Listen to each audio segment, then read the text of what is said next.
Hello everyone, welcome back to Crash Bandicoot on the Sony PlayStation 1. I am One Lost Sheep and today we're going to take on the heavy metal, heavy machinery.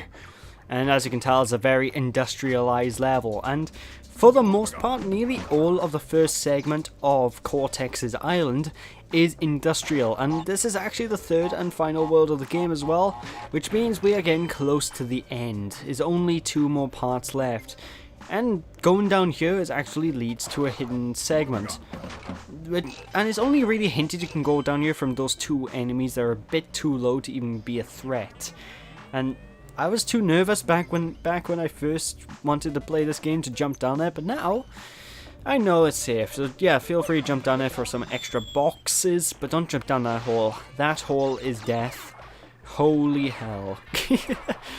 Oh. But anyway, you got a lot of pipes in this level. That's the main new addition to the stage. You got red pipes that will burn you and of course kill you. And you got the ice cold blue pipes as well, which allow you to basically jump on and use them as a platform. And they're pretty cool in more ways than one. So just chill out and feel free to not get too hot-headed, because otherwise you're gonna burn and you're gonna die. I'm so sorry. But anyway, I do like the industrial themes of these levels. It really gives you a good feel of progression, like, oh yeah, we're on our way to the end. Although, we're not gonna be entirely in industrial sections for this world, folks, because later in this world we're gonna get into even more new types of levels, from industrial to castles, because Cortex's major base of operations is a gigantic castle. I'm going to explain more about the castle type levels later on, but for now let's just continue through these. We've got a lot of cameras as well, which they're really just floating enemies to kill. Don't worry about the cameras too much, and don't worry about the steam pipes. They're really just a timing puzzle, the steam pipes are. So whenever you hear the noise, just jump. Just wait for them to steam out, if you will, and then jump over them. And then this is actually the 3rd Toner Bandicoot, which is probably one of the last Toner Bandicoot bonus stages we're going to see in this game. Because later on I'm just going to start saying, screw it, arms in, yeah, blah, flailing, and just go nuts. But it's this world where you're going to start seeing my lives really start to deplete, because this is where the point in the game where the difficulty really shoots up. And just to say as well, with the bonus stages, you don't get the save point unless you go close enough to Toner Bandicoot. If you skip most of the stage and go straight to the exit portal, the bonus round will only act as a checkpoint and it won't even act as a save point. So you need to go up to the Bandicoot specifically, because otherwise you will not get the save points. Just throwing it out there, because I know a lot of people might have issues with that, and I have issues with the entire save system in this game as a whole. They really improved in the second one, because you can save manually every single stage, so. But anyway, as always, just dodge the steam pipes. For some reason, I'm playing this on my PlayStation 3 right now. For some reason, the steam actually has this weird box around it. I don't understand it. I think only gets seen on the PlayStation 3. I don't know if it gets seen on any other consoles, because hey, on the other consoles I can't notice the same level of detail, because it's not in HD. But I don't know. Just continue onwards. I am using my original disc, by the way, if anyone's wondering. I'm not using the PlayStation Network version, so I don't know how many differences there would be between the 2 versions, because the PlayStation Network versions don't normally seem to be like one of the reprinted versions. They'll be the originals, because sometimes between the original version of game released on discs and the reprints will usually have a couple of bug fixes or something. I'm using the original version of the game, so is that. Anyway, to the bonus round, and how long will we last? Let's see. 1, 2, 3, 4, 5. Okay, I lasted a lot longer than I thought I did. My god. There we go, that's what I expected to do. Why didn't I spin? I could have got an extra life. See, whenever I look back in hindsight on things I did when recording, it really bugs me. I could have spun, I could have got more lives, damn it. But anyway, you also got these crab things? I don't know what they are. But there's crab things on the floor, just spin into them and they'll die. And of course these pads by here, these boost pads, basically as soon as you touch them, you get sent flying up high.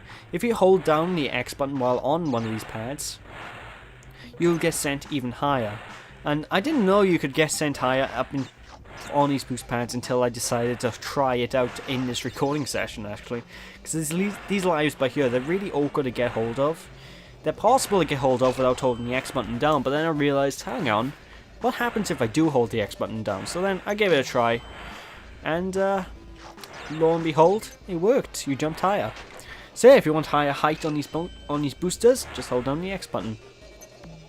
And with that, that's that level done. Not too hard a level. It's kind of a nice introduction to what you can really expect from this world. And trust me, the levels do get a lot harder. Now on to one of my favourite level themes in the entire game, and trust me, this level theme actually only shows up this one time.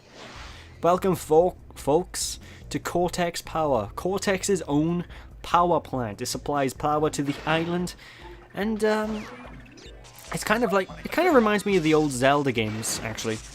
Why? Well, obviously the top-down view. It gives me a similar view as the Zelda games did. But basically, one of the major gimmicks about this particular world, level, is basically it has branching pathways, and if you want to get all the boxes, you're gonna want to go between all the pathways. You need to explore every nook and cranny, which I'm not doing. I don't care about the gems. I'm not going to bother. For the most part, I'm just going to go to the right. By here, I wanted to go to the left, but I went to the right anyway just to check it out. And no, you just have a random mafia gunman shooting you. By the way, that's the only point in this entire game where that enemy shows up, believe it or not, folks. So, yeah, if you want to see a new enemy type, go to this one point. At least I don't remember seeing him anywhere else. And that enemy type was actually foreshadowing an upcoming boss fight, which will be against a certain character called Pinstripe Portarelli, I think it is, or is it Portaroo? Porta Potty. I don't know, I'll see. But basically, by here you want to be careful, because making that jump is really difficult. And you'll find the checkpoints in this level are really close together. And there is a reason for that. It's because the lot of platforming challenges they give you are really awkward. This stage is an awkward level to pass. Like making this jump by here, you basically have to jump around. Without analog controls, it is hard. That's all I can say about it. And of course you got these electrical poles as well. They'll shoot electric left and right, left and right. What you want to do is jump around them before the electric shoots. And also the red ones, obviously, they're red hot. Just like me. And if you touch them, you'll burn. Just like me. So don't touch the red ones. And just continue moving. And there we go, there's the end of the stage. Very short, if I do say so myself, level, but it's interesting. It's quite an interesting one. Quite a lot of multiple paths you can take. Anyway, now we're going to go into the generator room. Ooh, what's so different about this? Well, you have a gif of Cortex just giving you the creepy rape face. Hi. But basically, the major gimmick of this is just similar to most dark levels in this game.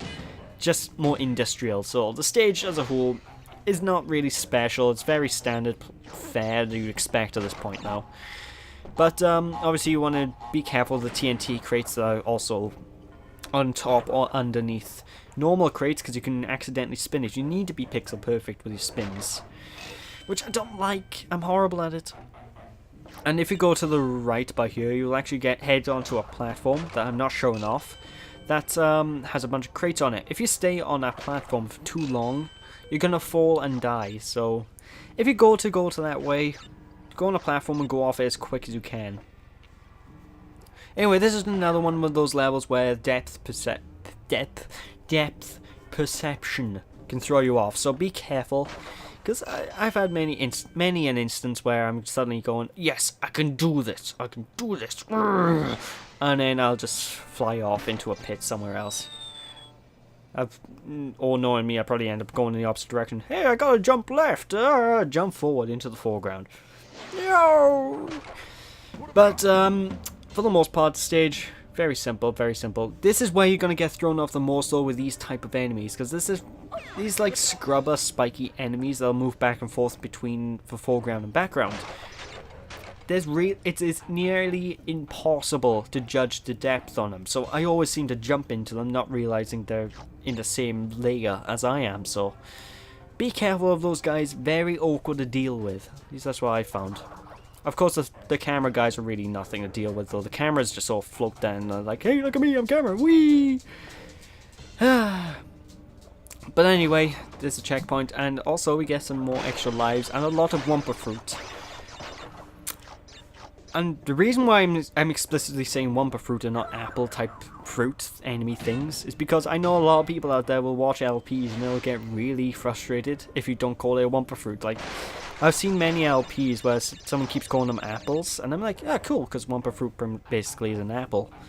And then in the comments you just have a war of people going, it's fucking apple, it's not apples, alright? I love people in comments, so makes the internet go round. But anyway, as you can tell, red pipes, don't touch them, they're hot. And cool pipes, you need to jump over. You need to jump over all the pipes in this section. And one thing you'll find is that you don't carry momentum when you're jumping, so you will need to have to push forward whenever you're jumping on one of these platforms because they're moving. So just bear in mind with that. Anyway, safety first, CEO Pinstripelli Portaroli. That's the guy's name. And he's basically a mafia member, and we're not going to see him until the end of this part, I don't think. We're not going to see him right away, because the next level is the toxic waste factories, and if you like Donkey Kong, you're going to like this level. Dun dun dun dun, wow wow wow wow wow wow. Do do do do do do. So yeah, basically they're going to throw barrels at you, and you need to jump over the barrels or go underneath the barrels depending. And the major gimmick is basically dodging these barrel enemies. They're the only major threat of this stage. Unfortunately, the depth perception will throw you off, and if you touch the top of a barrel as well, you still get crushed like you're getting crushed underneath it. So you need to be careful. I'm just winging it and throwing my arms in the air, flailing right now because I always have issues in judging the depth with the barrels in the stage. This isn't Donkey Kong. It's not as easy as Donkey Kong. I always found Donkey Kong to be quite an easy arcade game, actually. But yeah, this isn't the same. It's harder than Donkey Kong Arcade. And there's two ways you can really go about actually dealing with these barrels. You can either do it the way I've been doing it by here, which is actually just running a straight line and jumping whenever I need to jump, and walking under whenever I need to walk under. Or you could do it the way that a lot of people I see do it, which is just basically jump to the left and then right. So you'll jump off the straight line, and then do a little bit of a U-turn, and jump back on the platform. Basically you jump around each of the barrels coming at you, which I don't recommend doing, because it's so easy to mess up doing it like that. But hey, some people prefer it, so if you prefer to do things that way, go for it. It's your game after all. You don't have to follow what everyone says on the internet, do you? Everyone has their own ways of playing their games. But for this one particular enemy, I would advise waiting out until he throws the barrel first, because the bouncing barrels, they are really difficult to dodge. I just can't judge the depth. Christ, and Son of Sonic, what's his name from... Ouch, that looked painful. Son of Sonic, what's his name from South Park? What's his name? I can't remember his name. It's like he's the guy with the things. He does he does comedy. I can't remember his name. But anyway, just be careful. Just boop all the enemies. This last one will just keep throwing the bouncy barrels at you. So walk underneath them whenever necessary. And there we go. There's him. Well, there's that level over and done with. And now we're gonna take on the boss, Pinstripe himself. Which means we're only actually, after this point, got 2 bosses left, folks. No, I'm serious. But what's so big about this? Oh my god, he has a gun. A Tommy gun! Now you're gonna see me just sort of cower behind all these, all the furniture for a minute. And basically what you want to do is actually cower behind the furniture when you're shooting. Now, the way you're meant to actually damage him is when he's doing his little dance from left to right of the room. What you want to do is actually jump out of cover and spin him. It took me a few seconds to really click on by here because it's been such a long time since I fought this boss. But basically, whenever he goes and does a little dance across the floor, just run out and spin him. And just repeat. Just be sure to hide behind the furniture before he starts shooting again, because otherwise you're going to get hurt. And he's basically going to repeat this pattern. It's very simple boss fight. It's nothing much to it at all. Very short as well. After a few hits though, he's going to start jumping up on top of the table and going nuts. And he's not going to do the little prancing thing anymore. So how do you take care of him? Well, his gun's going to start getting jammed. So when his gun gets jammed, basically you run up to him and you boop him, and another health point will get knocked off.